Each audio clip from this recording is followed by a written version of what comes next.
오늘 아침에 주시는 하나님 말씀은 신약성경 사도행전 1장 12절부터 26절까지 말씀 되겠습니다. 제가 갖고 있는 신약성경 책 187면에 있습니다.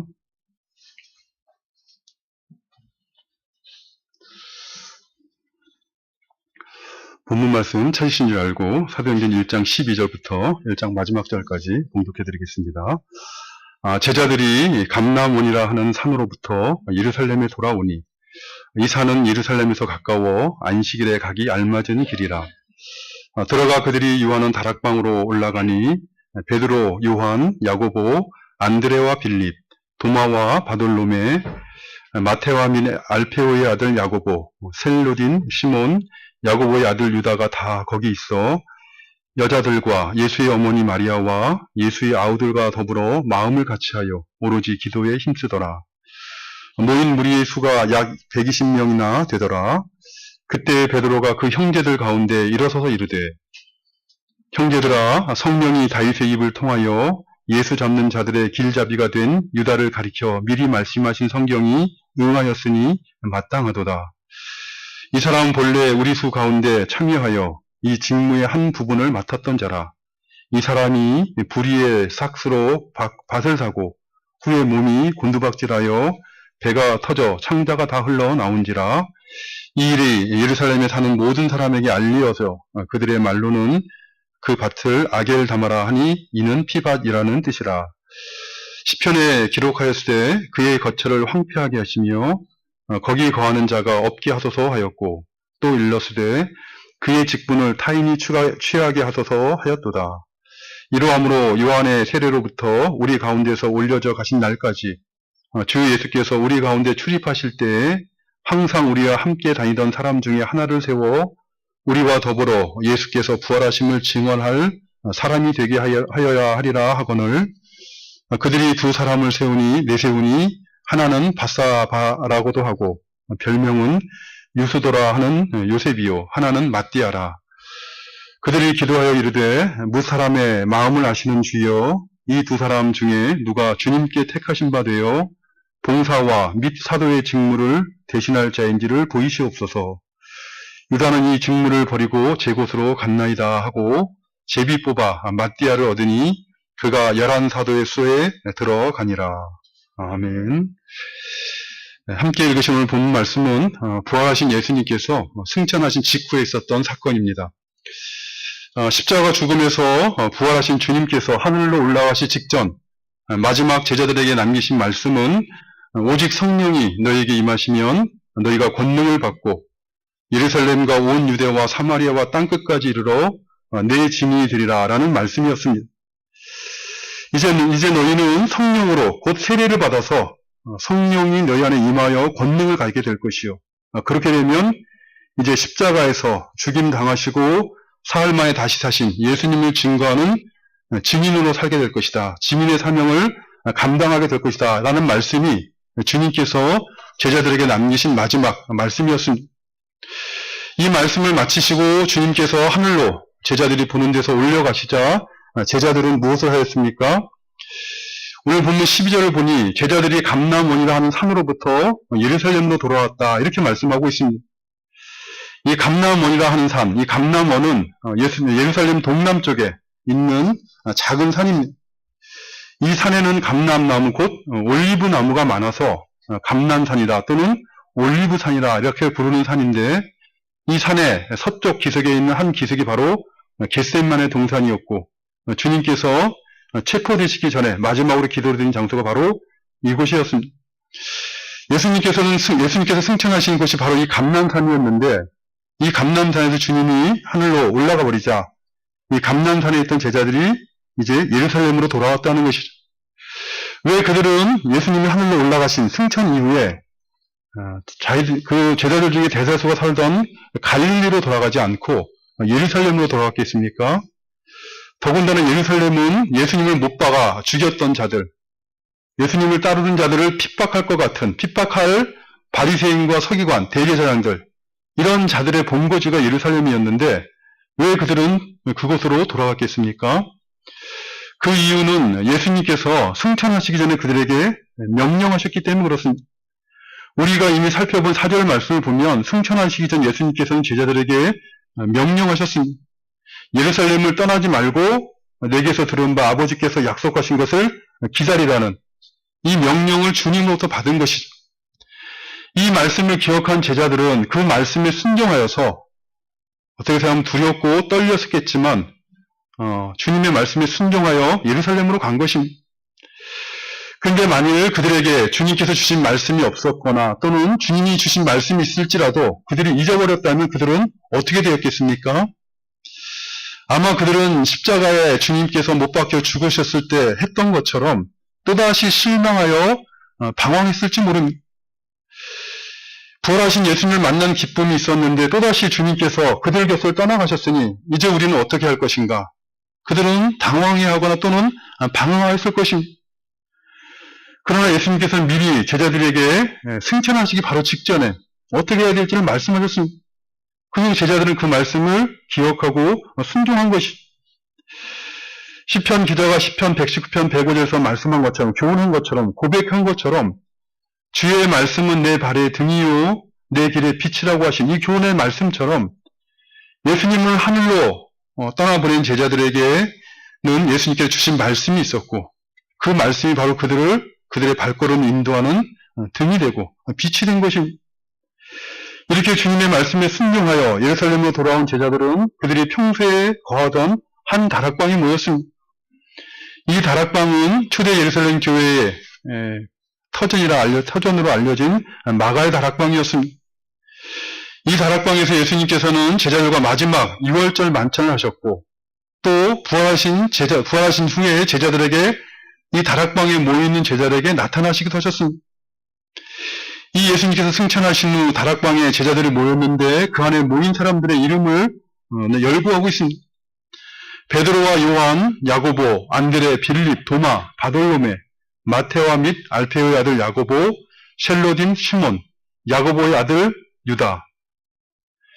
예수님께서 택하신 12명의 제자 중에 11명, 가룟 유다를 제외한 11명의 이름을 지금 언급하고 있는 것입니다. 11제자가 다 모인 것입니다.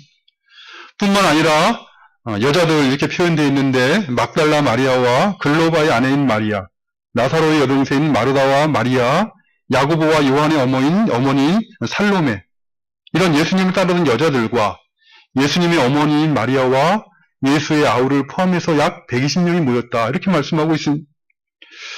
특별히 이 다락방에 모인 인원 가운데 예수의 어머니, 예수님의 어머니와 예수님의 아우들이 모였다는 것은 무엇을 의미하는 것입니까? 사실 예수님께서 메시아로서 구원자로서 공생애를 할 당시에 예수님의 어머니, 육신의 모친인 마리아와 야고보와 요셉, 유다, 시몬 등 4명의 육신의 동생들, 육신의 형제들은 예수님을 믿지 아니하였습니다. 요한복음 7장 5절에 보면 이는 그 형제들까지도 예수님을 믿지 아니하였다라고 분명하게 밝히고 있습니다. 근데 이렇게 예수님께서 공생애를 하실 때 예수님을 믿지 않았던 마리아와 그 동생들이 이 제자들과 함께 이 다락방에 모였다는 것은 그것은 그들이 예수님의 십자가 죽음과 부활을 전후해서 예수님을 믿게 되었다는 것을 의미하는 것입니다. 예수님이 자신의 육신의 아들이나 또는 육신의 형이 아니라 하나님의 아들이시요 메시아신 걸 그들이 믿게 되었다는 것을 의미하는 것입니다. 예수님의 복음 전파는 갈릴리, 그가 나신 나사렛, 사마리아, 유다 땅, 예루살렘 물론 저 멀리 두로와 시돈 같은 이방까지 가셔서 주님께서 복음을 전파하셨지만 사실 무엇보다 예수님의 복음은 가정에 육신의 어머니와 육신의 동생들에게 전파되었다 하는 것을 알 수가 있는 것입니다. 이렇게 예수님께서 승천하신 직후에 마가의 다락방에 모인 제자들이 한 일은 무엇입니까? 그들이 같이 모여서 한 일은 마음을 같이하여 오로지 기도하는 일에 힘을 썼다. 이렇게 말씀하고 있습니다. 오로지 기도하는 일에 힘을 썼다. 이 말은 그들에게 응답이 있을 때까지 쉬지 않고 꾸준히 기도했다. 이런 뜻입니다. 그들이 마음을 같이하여 쉬지 않고 꾸준히 기도할 수 있었던 이유는 무엇이었겠습니까? 사실 어떤 사람들은 어떤 행동을 하고 나서는 내가 아무 의미 없이 해본 것이다 라고 말하는 사람도 있기는 하지만 사실 인격적인 존재인 사람은 의미를 찾는 존재입니다. 식물 인간이 아닌 이상 어떤 일을 행할 때 아무 의미나 동기 없이 행했다 주장하는 것은 스스로를 속이는 것입니다. 사람의 모든 행동에는 이유나 동기나 목적이 있는 것이죠. 제자들이 이렇게 같이 마음을 하여 나중에 보면 알겠지만 열흘 가까이 함께 기도하는 일에 힘을 쏟았던 이유는 그들 모두가 다 예수님께서 하신 약속을 믿었기 때문에 그렇습니다. 그들은 주님께서 승천하시기 전에 너희는 몇 날이 못되어 성령으로 세례를 받으리라는 약속을 그들은 믿었습니다.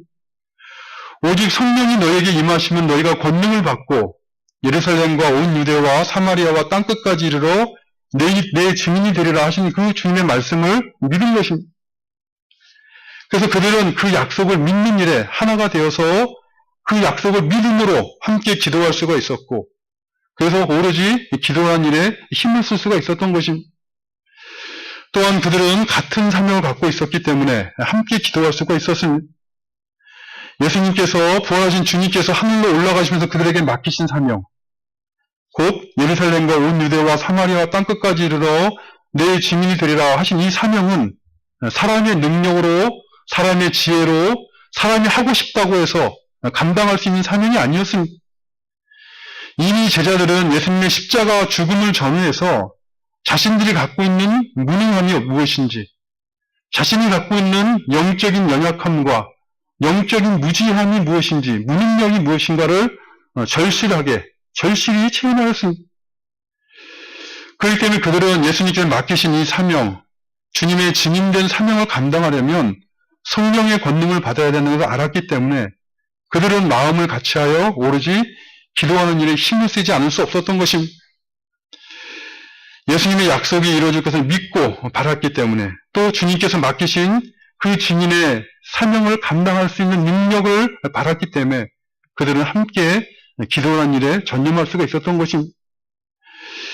십자가 죽음에서 부활 승천하신 주님을 믿는, 예수님을 믿는 믿음을 가진 신자의 영적인 특징 중에 하나가 바로 기도하는 것입니다. 흔히들 기도는 영적인 호흡이다 이런 표현을 쓰는데, 마치 살아있는 사람이 살아있으려면 끊임없이 호흡을 하는 것처럼, 또 끊임없이 호흡을 함으로 그가 살아있다는 것을 증명하는 것처럼, 영적으로 살아있는 신자는 무시로 영적인 호흡을 호흡인 기도를 하는 것이요, 또 기도를 통해 그가 영적으로 살아있다는 것을 스스로 증명하는 것입니다. 예수님께서 우리에게 약속하신 모든 선한 것이 이루어질 것을 믿는 믿음으로 인하여 기도하는 것이고, 이 광야 같은 세상을 살아가면서 자기 믿음을 지키고 예수님의 증인된 삶을 살아가기 위해서 하늘의 지혜와 능력이 필요한 걸 깨닫고 기도하는 것입니다. 무엇을 기도합니까?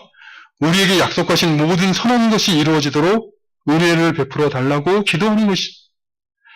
광야 같은 세상에서 약육강식의 이 동물의 세계와 같은 이 땅에 살아가면서 자기 믿음을 지키고 하나님의 자녀다운 삶을 살아갈 수 있도록 하늘의 능력과 지혜를 공급하여 달라고 기도하는 것입니다. 누가복음 18장 8절 말씀 보면 주님께서는 항상 기도하며 낙심하지 말아야 될 것을 과부와 재판장 비유로 교훈하십니다. 항상 기도하며 낙망하지 말아야 할 것을 교훈하시면서 마지막 결론에 가서 이렇게 말씀하십니다. 내가 너희에게 이르노니 속히 그 원한을 풀어주리라. 그러나 인자가 올 때 세상에서 믿음을 보겠느냐라고 말씀하십니다. 예수님이 다시 오실 그날 종말의 시대에 항상 기도하며 낙심하지 않는 믿음을 가진 사람을 볼 수 있겠느냐라고 반어법적으로 질문하고 있는 것입니다. 가면 갈수록 종말의 시대가 되면 될수록 항상 기도하며 낙망치 않는 이런 믿음을 가진 사람을 본다는 것은 거의 불가능할 것이다 라고 탄식하고 있는 것입니다. 이러한 주님의 탄식이 역사 속에서 이루어지고 있는 것이죠. 우리 모두가 참된 믿음을 가지고 하나님 앞에 신앙생활 하시는 그 믿음으로 자기 믿음을 지키기를 원한다면 영적으로 깨어서 기도하기에 힘쓰시고 각자의 형편을 따라서 무시로 기도하시기를 바랍니다. 하나님의 약속을 붙잡고 하나님께서 하신 약속의 말씀을 붙잡고 기도하시고 하나님의 말씀에 순종할 수 있는 힘과 지혜를 달라고 기도하여서 그래서 하나님께서 하신 약속의 말씀이 내 인생길 가운데, 우리 삶 가운데 이루어지는 것을 체험하고 맛보고 그 하나님의 말씀에 순종하는 기쁨이 무엇인지 아는, 영적인 기쁨이 무엇인가 알아가고 하나님에 대한 확신을 쌓아가는 그런 복된 신앙생활 하시는 우리가 되시기를 바라는 것입니다. 이렇게 아버지께서 약속하신 것을 기다리라고 하신 예수님의 말씀을 믿고 제자들이 다락방에 모여 함께 기도에 힘을 썼습니다. 근데 이렇게 함께 기도하는 중에 갑자기 베드로가 일어나서 한 가지 제안을 하였습니다.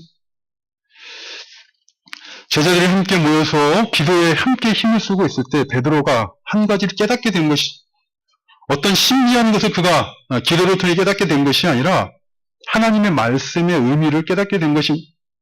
그것은 12 제자 중에 한 사람인 가룟 유다에 대한 구약의 예언의 말씀이었습니다.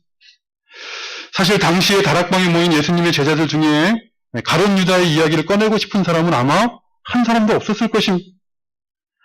예수님의 은 30에 팔아버리고 자살한 유다의 이야기가 사실은 제자들 입장에서는 매우 가슴 아픈 이야기일 뿐만 아니라 어쩌면 자신들의 이야기를, 자신들을 대표하는 매우 수치스럽고 부끄러운 이야기였기 때문에 그렇습니다.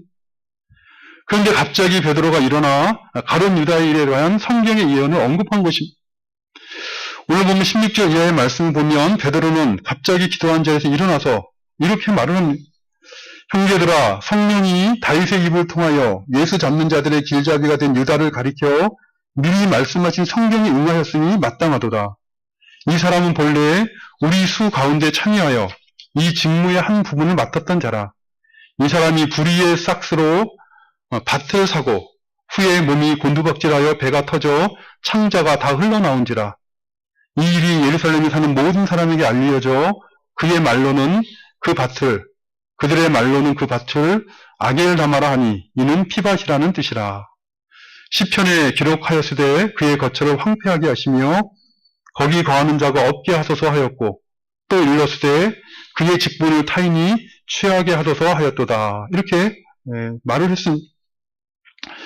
우리가 아는 것처럼 택함을 받은 12 제자 중에 한 사람인 유다는 3년 동안 예수님과 동락하면서 예수님의 모든 교훈을 직접 들었고 예수님께 행하신 놀라운 표적들을 직접 목도한 사람입니다. 그렇기 때문에 그는 예수님, 곧 하나님의 아들이시요 메시아이신 예수님에 대해서 증언할 직무를 맡은 사람이었습니다.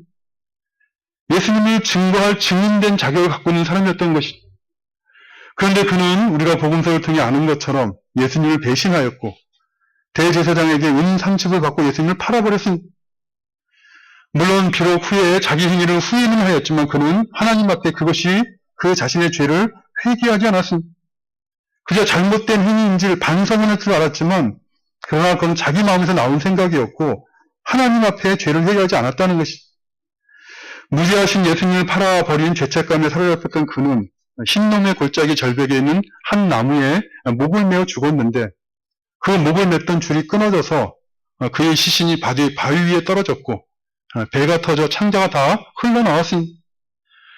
사람들은 그가 대제사장에게 예수님을 팔고 받았던 은 30으로 토기장의 밭을 사서 그의 시신을 장사 지내고 그 밭의 이름을 피밭이라는 의미의 아겔을 담아라 이렇게 불렀습니다. 베드로가 당시 제자들이 그 다락방에 모인 사람들 누구나 다 알고 있던 이 가룟 유다에 대한 이야기를 언급한 것은 이 가룟 유다의 배신과 죽음은 이미 하나님께서 다윗의 입을 통해 예언하신 말씀의 성취였다라는 그것을 깨닫고 그것을 교훈하기 위한 것이었습니다. 메시아에 관한 예언의 시편인 시편 69편 25절 말씀을 보면 그의 거처가 황폐하게 하시며 그의 장막에 사는 자가 없게 하소서라고 말씀하고 있는데 베드로는 함께 기도하는 중에 이 말씀이 생각났고 이 말씀이 바로 예수님을 배신한 유다에 관한 말씀인 것을 깨닫게 된 것입니다. 유다가 장사된 피밭이 공동묘지가 되어 사람이 살지 못할 황폐한 곳이 된 것은 시편 69편 25절 말씀의 성취임을 깨닫고 모인 우리에게 그것을 교훈하는 것입니다. 뿐만 아니라 베드로는 이제 가룟 유다에 관한 성경의 예언이 성취되어지도록 이 모인 자들이 우리들이 해야 될, 순종해야 될 것을 제안합니다.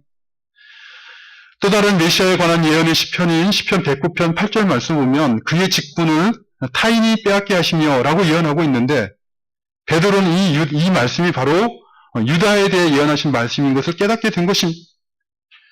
그리고 이제 유다에게 주었던 그 사도적 직분, 12제자들이 맡았던 사도적 직분을 다른 사람에게 맡겨야 되는 것이 하나님의 뜻인 것을 함께 기도하고 있던 형제들에게 선포한 것입니다. 베드로는 21절 이하의 말씀은 결론적으로 이렇게 제안합니다. 이러함으로 요한의 세례로부터 우리 가운데서 올려져 가신 날까지 주 예수께서 우리 가운데 출입하실 때 항상 우리와 함께 다니던 사람 중에 하나를 세워 우리와 더불어 예수께서 부활하심을 증언할 사람이 되게 하여야 하리라. 이렇게 결론적으로 선포합니다. 12제자 중에 한 명인 유다에게 주어졌던 사도적 직분을 대신 감당할 사람을 택하여 세울 것을 제안한 것이죠. 그리고 그 자격으로는 두 가지를 말한, 첫째는 요한의 세례로부터 예수님이 승천하실 때까지 우리와 함께, 사도들과 다른 사도들과 함께 있었던 사람이어야 되고, 있어야 되는 사람이라는 것이죠. 두 번째로는 예수님의 부활을 목격한 증인이어야 된다는 것이죠. 이렇게 두 가지 조건을 맞아 맞는 사람을 찾아보니 두 사람이 나왔는데, 한 사람은 바사바라 하고도 그의 별명은 유수도라 하는 요셉이고, 다른 한 사람은 마띠아라는 사람이었습니다. 이렇게 두 사람이 그 조건에 맞는 사람으로 이렇게 택하여지자 120명의 제자들은 먼저 그 직분을 감당할 자를 뽑아 주실 것을 구하는 기도를 하고 함께 제비를 뽑았습니다. 모든 주권이 하나님께 있으면 인정하고 인도하심을 구하는 그런 기도만 한 것이 아니라 기도와 동시에 또 자신들이 해야 될 일을 감당한 것이죠. 그 결과 마띠아가 뽑혀서 가룟 유다 대신 12사도에 그가 포함되게 되었다. 이렇게 이것이 오늘 본문의 말씀입니다. 이처럼 오늘 본문 말씀은 예수님께서 감람산에서 승천하신 후에 이 마가의 다락방으로 돌아온 제자들은 마음을 같이해서 기도하기에 힘을 썼고, 그런 중 베드로는 구약에 예언된 가룟 유다에 관한 말씀을 깨달았고, 그 깨달음에 대한 말씀을 받은 제자들은 그 구약 예언의 말씀에 순종해서 가룟 유다의 직분을 대신한 마띠아를 뽑아 예수님의 부활을 증거할 사도로 세우게 되었다라는 것이 오늘 본문의 전체 요약된 말씀 내용입니다. 결국 마가의 다락방에 모인 제자들은 같이 마음을 내 기도에 힘을 써서, 그것은 어떤 결론을 얻게 됩니까? 베드로를 통해 하나님께 주신 예언의 말씀을 깨닫게 되었고, 그 말씀을 통해 교훈하신 하나님의 뜻에 순종하게 되었다라는 것이 오늘 본문에서 우리가 적용적으로 교훈받아야 될 내용인 것입니다. 사실 그의 영혼이 하나님을 향해 살아있는 신자는 누구나 하나님의 뜻이 담긴 말씀, 진리의 말씀이요 은혜의 말씀을 알아가기를 원하고, 또한 자신이 처한 모든 형편에 관한 하나님의 뜻을 알아가고자 하는 소원이 있는 사람이, 그런 소원을 갖고 살아가는 사람이 하나님을 향해 그의 영혼이 살아있는 신자인 것이죠. 또한 예수님 안에서 베푸신 하나님의 사랑과 은혜를 깨닫고 감사하는 신자라면 그 하나님께 감사하는 마음으로, 그 하나님을 기쁘시게 하고자 하는 마음으로 하나님의 뜻을 살아가고자 하는 그런 소원이 있습니다. 그런데 그런 소원을 안다는 것, 하나님의 뜻을 알아간다는 것이, 그것이 자신의 지혜와 능력으로 되는 것이 아니지. 오늘 본문 말씀을 보면 마가의 다락방에 모인 제자들은 주님께서 약속하신 것이 이루어지기를 소원하는 기도를 통해서 하나님의 말씀을 깨달아 알아가게 되었고, 그리고 하나님의 뜻에 순종할 수가 있게 된 것입니다. 하나님께서는 구약의 예레미야 선지자를 통해서 예레미야 29장 11절과 13절에 보면 하나님의 백성 이스라엘에게 이렇게 교훈하셨습니다.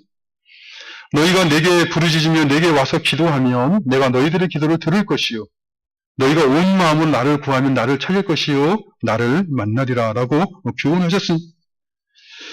우리는 기도한다 하지만 사실은 하나님께서 참으로 나의 기도를 듣는가 하는 일에 있어서 확신을 가지고 신앙생활하기가 쉽지 않을 것입니다. 왜요? 내게 와서 부르짖으면 내게 기도하라 라고 하셨지만 한 번 기도하고 말고, 두 번 기도하고 말고, 그러다 기도에 응답이 없는 것 같으면 말고, 이렇게 나의 기도를 듣지 않는 하나님을 믿는 신앙생활을 하게 되면 하나님께서 나의 기도를 듣는다는 것이 무엇인지를 아는 영적인 그런 기쁨을 알 수가 없는 것이. 무시로 기도하기를 힘쓰셔서 한평생 어디 있든지 늘 기도하기 힘쓰셔서 우리의 기도를 들으신 하나님을 알아가며 감사하는 신앙생활 하시는 우리가 되시기를 바랍니다.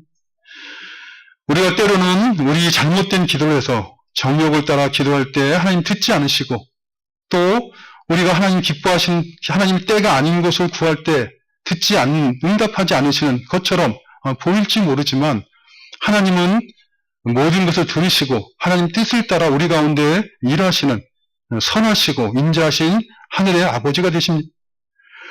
온 마음으로 하나님을 찾으며 기도하면 만나주시는 하나님이신 것을 알아가는 그런 영적인 기쁨과 확신이 넘치는 신앙생활은 우리 모두가 되시기를 간절히 바라는 것입니다. 아버지 하나님 감사합니다. 죽었던 저희들을 예수 그리스도 안에서 성령으로 다시 살리시고 하늘의 하나님을 아버지라 부르는 복된 인생의 날들을 살아가도록 은혜 베풀어 주심을 감사드리옵나이다. 참으로 저희의 눈은 육신의 눈을 따라 또 육신의 귀를 따라 보고 듣는데 마음을 빼앗기기 쉬운 연약한 저희들인 것을 주님 불쌍히 여겨주시고, 저희를 하나님의 자녀 삼아 주셨사오니 주의 성령으로 저희 심령을 주장하사 하나님의 말씀을 사랑하게 하시고 그 말씀을 따라 기도하게 하시고 또 그 약속의 말씀대로 행하시는 하나님을 알아가는 그런 신앙생활한 저희들 되도록 도와주시옵소서. 저희가 인생을 살아가면서 만나는 모든 일들이 저희로 하여금 하나님 앞에 기도하게 하시는 하나님의 섭리적인 인도하신 가운데 있는 것을 깨달아 알게 하시고 모든 형편 가운데서 기도함으로 우리의 기도를 들으시는 하나님을 알아가는 저희들 되도록 도와주시옵소서. 예수님의 이름으로 기도드리옵나이다. 아멘. 우리 같이 일어나셔서 찬송가 503